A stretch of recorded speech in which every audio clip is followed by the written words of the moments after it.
No dia em que o meu pai adotivo me flagrou beijando Rafael no parque de Sintra, a minha vida mudou para sempre. O que eu não imaginei foi que naquela mesma noite ele revelaria um segredo sobre a morte dos meus pais biológicos que deixaria toda a família em silêncio absoluto. Eu tinha 25 anos e vivia ainda na casa grande de pedra cinzenta que os Almeida chamavam de lar desde que me adotaram aos 5 anos depois do acidente de carro que matou os meus pais verdadeiros. O António Almeida era um homem de poucas palavras mas de mãos pesadas quando se tratava de disciplina. Engenheiro reformado da TAP, usava gravata mesmo ao jantar e citava o catecismo como se fosse lei municipal. A minha mãe adotiva, a Dona Isabel, era mais suave, mas o seu silêncio quando eu falava de amigos, que nunca trazia para casa, já me dizia tudo. O Pedro, meu irmão adotivo 2 anos mais velho, era o perfeito filho modelo, casado com a filha de um juiz e pai de 2 meninas que chamavam o avô de Papá António, com reverência. Eu, Miguel Almeida, trabalhava como arquiteto numa pequena firma em Lisboa e voltava de comboio todos os dias e escondia a minha vida como quem esconde um incêndio dentro do peito. Rafael era estudante de literatura na Universidade Nova, tinha olhos castanhos que pareciam ler-me por dentro e um sorriso que me fazia esquecer o peso da casa em Sintra. Encontrávamos-nos aos sábados no parque atrás da igreja de Santa Maria depois do sol se pôr, quando os turistas já tinham partido. Aquele beijo foi apenas o segundo em 3 meses. Durou talvez 10 segundos. O suficiente para o António passar de carro, voltar atrás e sair do Volvo preto como um furacão. Entra no carro agora. A voz dele não tremia. Tremia a minha mão quando abri a porta. Durante os 20 minutos até casa ninguém falou. O rádio tocava fado baixo como se soubesse. Quando chegámos a casa ele não gritou. Apenas fechou a porta da sala de jantar com um clique seco e disse: "Senta-te, Miguel. Temos que falar." A Isabel estava já sentada à mesa com as mãos cruzadas sobre a toalha de linho branco. O Pedro tinha sido chamado do trabalho. Chegou com a gravata ainda posta e o rosto pálido. Eu sentei-me no lugar de sempre, o que ficava de frente para o crucifixo de prata. O António ficou de pé. "Eu vi-te com aquele rapaz no parque." O silêncio que se seguiu foi tão denso que parecia sugar o ar da sala. Eu não neguei. Não consegui. Os meus olhos encheram-se de lágrimas, mas não caíram. Esperei o grito tapa a expulsão. Em vez disso, o António respirou fundo como quem levanta um peso que carregava há 20 anos. "Não é só isso, Miguel. Há uma coisa que nunca te contamos. Sobre os teus pais verdadeiros." A Isabel baixou a cabeça. O Pedro olhou para o chão. E eu senti que o chão se abria debaixo dos meus pés. O António tirou de uma gaveta secreta da secretária um envelope amarelado selado com fita adesiva velha. Dentro havia 3 coisas: uma fotografia desbotada dos meus pais biológicos a sorrir em frente ao mosteiro dos Jerónimos, uma carta escrita à mão pela minha mãe e um recorte de jornal de 2004. Eles não morreram num acidente simples. A voz dele saiu rouca. O teu pai verdadeiro, Carlos, era diferente. Gostava de homens. A tua mãe, a Ana, sabia e aceitava. Viviam em Lisboa num apartamento pequeno. Um dia o Carlos foi ameaçado por uns homens da aldeia onde nasceu, perto de Beja. Disseram que iam contar tudo à família dela se ele não parasse. 2 semanas depois o carro deles saiu da estrada na A2. A polícia disse que foi fadiga ao volante. Mas a Ana deixou esta carta antes de morrer. Ela sabia que ia acontecer. Eu peguei na carta com as mãos a tremer. A letra da minha mãe era inclinada, elegante. "Se estás a ler isto, meu filho, é porque já sabes. O teu pai morreu por ser quem era. Eu não aguentei viver sem ele. Os Almeida são boa gente, mas têm medo do que não entendem. Proteste, Miguel. Vive por nós 2. A sala girou. Eu era filho de um homem gay que tinha sido assassinado por isso. E a família que me criou sabia e nunca disse nada. "Por que é que me adotaram então?" perguntei quase num sussurro. "Porque a Ana era prima da Isabel", respondeu o António sem olhar para mim. "Prometemos criar-te longe de tudo aquilo. Longe do pecado. Longe do perigo." O Pedro levantou-se de repente. "Pai, tu sabias disto tudo e deixaste o Miguel crescer achando que era normal." Pela primeira vez na vida vi o António gaguejar. Era para o proteger. Eu levantei-me. As pernas mal me seguravam. Proteger-me de ser como o meu pai. Saí da sala sem esperar resposta. Fui para o meu quarto antigo, fechei a porta e chorei como não chorava desde os 10 anos. Rafael mandou mensagem: "Está tudo bem?" Eu não respondi. Como explicar que o beijo que nos uniu acabara de destruir a única família que eu conhecia? Na manhã seguinte desci para o pequeno almoço. A mesa estava posta como sempre. O António lia o jornal.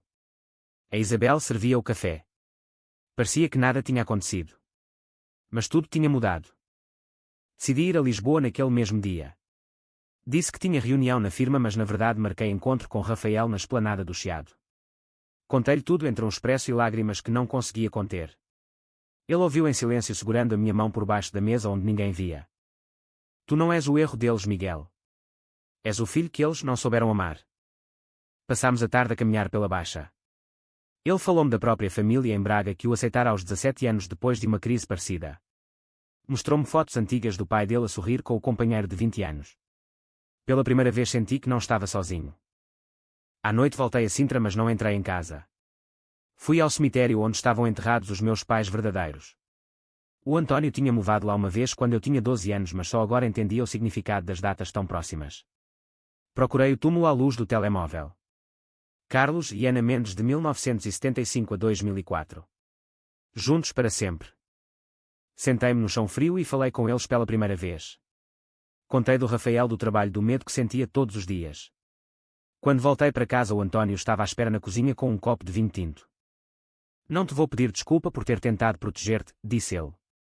Mas posso tentar entender agora. Foi a primeira conversa verdadeira que tivemos em 20 anos. Ele contou que o Carlos era seu amigo de infância. Que tinham jogado futebol juntos na aldeia. Que quando soube da orientação do amigo virou as costas com medo do que os outros diriam. Que depois do acidente se sentiu culpado e por isso aceitou criar-me. Eu tinha medo, Miguel. Medo que te acontecesse o mesmo. Pela primeira vez vi lágrimas nos olhos dele. A crise explodiu 2 semanas depois. O Pedro descobriu que eu passava fins de semana em Lisboa com Rafael e contou à mãe. A Isabel entrou em pânico. E se alguém da igreja descobre? E as meninas do Pedro? O António tentou acalmar, mas o muro de silêncio que construíra durante anos começava a rachar. Eu decidi não esconder mais.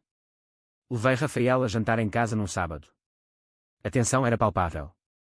A Isabel mal tocou na comida. O António ficou calado quase toda a noite. Só no final, quando Rafael se levantou para ajudar a levantar a mesa, o António disse baixinho: o teu pai teria gostado de ti. Foi o primeiro passo.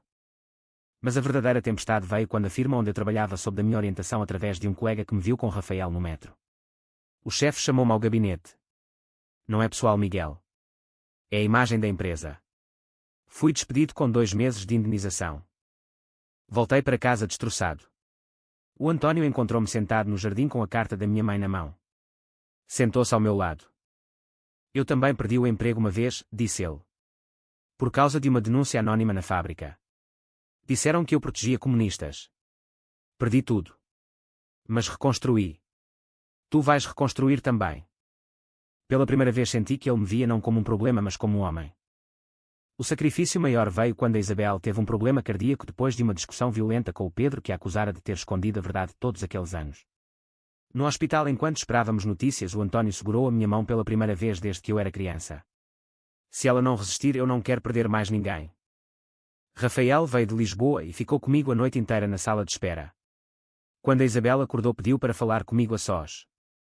Eu sabia da carta, confessou ela com voz fraca. Mas tinha medo. Medo de te perder como perdi a Ana. Desculpa-me, filho. Eu chorei no ombro dela como nunca tinha chorado. Saí do hospital com uma decisão. Vendi o carro, comprei uma passagem só de ida para Lisboa e aluguei um pequeno apartamento em Alfama com Rafael. O António ajudou a carregar as caixas. No momento da despedida, abraçou-me desajeitado. Vem visitar-nos. Quando quiseres. A viagem de comboio até Lisboa foi o momento em que senti que finalmente começava a viver a minha própria vida. 6 meses depois estávamos na praia de Cascais ao pôr do sol. Rafael e eu caminhávamos de mãos dadas sem medo. O telemóvel tocou. Era o António. A tua mãe quer fazer um almoço no próximo domingo. Traz o rapaz. O Pedro também vem com a família. Sorri. Não era perfeito. Ainda havia silêncios incômodos e olhares de lado na missa da aldeia. Mas era um começo. Voltei a Sintra muitas vezes. Contei ao António sobre o meu novo emprego no ateliê de arquitetura que valorizava a diversidade. Mostrei-lhe fotos do Rafael e eu em viagens pelo Alentejo. Ele ouvia agora sem julgar. Numa tarde de outono veio ao túmulo dos meus pais verdadeiros. Colocámos flores juntos. Ele disse baixinho: o Carlos era um bom homem. Eu é que não soube ser bom amigo. Eu respondi: agora podes ser bom pai. Ele apertou o meu ombro e não disse mais nada. Não era preciso. A vida não apaga o passado, mas pode curar as feridas se tivermos coragem de as enfrentar. A família pode superar o preconceito mais profundo quando o amor de um filho gay é finalmente visto como amor verdadeiro. Verdadeiro ou falso?